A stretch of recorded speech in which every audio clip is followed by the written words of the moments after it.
بار اول که عاقد ازش پرسید وکیلم گفت بله، پیش چشم همه اهل قبیلم گفت بله.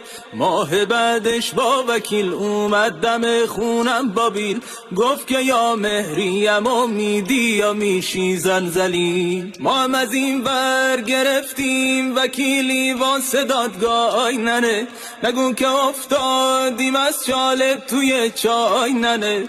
کلی پول از ما گرفت، 50 تا هم امضا گرفت، با ما یهو دعوا گرفت. شانس ما این وکیل بود آب زیر کایننه، آیننه آیننه. طرف زن رو گرفت توی دادگاه جلو قاضی، منم بی دست و پا نمیدونستم باید چی بگم من. ای خدا دست به یکی کرده بود با اون وکیل، این وکیل زد زیر حرفش بی دلیل. مردینی بریش و سیبیل چشمتون رو واکنیم وقتی که میگیرین وکیل. البته نیستم وکیلا اکثرا از این قبیل، جمله آخر رو هم گفتیم یهو دستگیر نشین.